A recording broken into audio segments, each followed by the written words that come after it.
In a world on the brink of transformation, a deepening sense of unrest simmers beneath the surface. The voices of the marginalized, long ignored and oppressed, rise in defiance, growing louder with each passing day. Among them is an individual, a figure who, until recently, lived in the shadows, unnoticed by the powerful and privileged. In a desperate bid to confront the overwhelming tide of inequality, this person takes matters into their own hands, committing an act that shakes the very foundations of corporate America, the assassination of the CEO of a healthcare company. As these actions unfold, the elite, the architects of an enduring system of privilege, watch with growing apprehension. They understand that such events represent more than mere violence. They symbolize a seismic shift that could dismantle the carefully constructed world they control.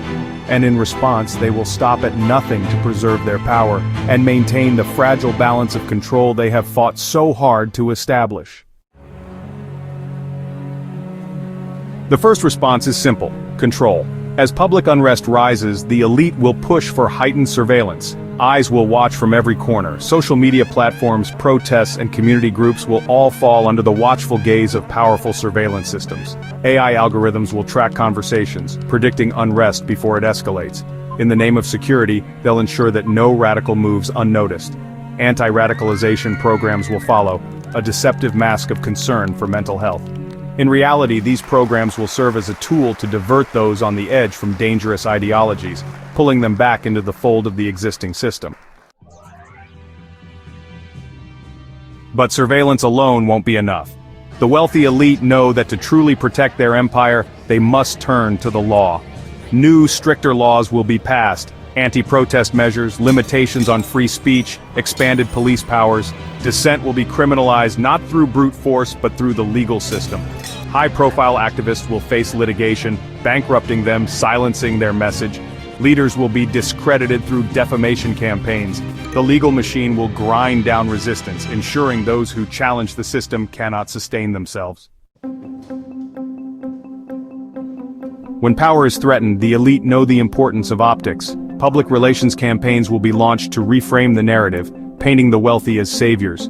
Corporations like United Healthcare will be positioned as benevolent giants, providing for the greater good. CEOs will be hailed as visionary leaders, committed to solving society's problems. Superficial reforms will follow: small tax cuts here, expanded healthcare for select groups there, enough to placate the masses without making real change. These changes, designed to calm the storm, will do little to address the deep-rooted inequalities that fuel the fire of unrest. The elite will also seek to divide. Social movements will be infiltrated, their unity shattered. They will fund competing factions, creating rifts and turning activists against each other. In this chaos, the message of reform will be diluted, weakened. And if that doesn't work, they'll co-opt the leaders. Positions of power, wealth, and influence will be offered in exchange for loyalty. An easy way to steer movements away from radical change and towards moderate goals that pose no real threat to the status quo. Economic pressure will be another tool in their arsenal. Job losses, increased automation, and outsourcing will all serve to keep the marginalized in a constant state of survival. When people are struggling just to make ends meet, they'll have little energy left for protest. Corporate interests will drive policy, ensuring that tax breaks and subsidies flow to the elite, while the working class continues to fight for scraps. The media narrative will reinforce this, shaping public opinion to view movements not as calls for justice, but as attacks on the very fabric of society.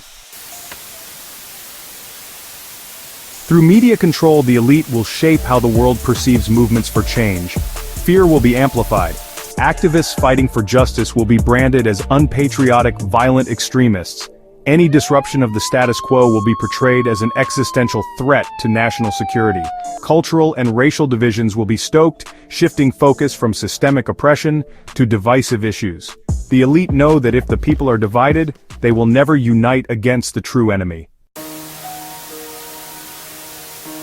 But when all else fails, the elite will create new threats. Foreign dangers, cultural wars, moral panics. These will be distractions, shifting the focus away from economic inequality and healthcare reform. By pushing new fears into the public consciousness, they'll draw attention away from the true issues: economic exploitation and systemic injustice. Ultimately, the goal is simple: maintain power at all costs. The wealthy elite will make small adjustments, cosmetic changes to ease tensions, but nothing that truly disrupts the balance of power. They will continue to control the narrative, the legal system, and the economy, ensuring that any serious push for systemic reform is suppressed. But this is not the end. The key to defeating this strategy lies in grassroots action. A movement that transcends divisions, across politics, race, and culture, will be the only force strong enough to challenge the system and demand true reform. Only then will the elite be forced to face the reckoning they've worked so hard to avoid. The elite may control the levers of power, but they cannot silence the truth forever. To stay informed and continue exploring the strategies and systems that shape our world, don't forget to like this video and subscribe. Share your thoughts in the comments below. What do you think the next steps will be for the powerful elite? Join the conversation, and let's continue to uncover the truth together. Like, subscribe, comment below. Until next time, stay vigilant and keep questioning.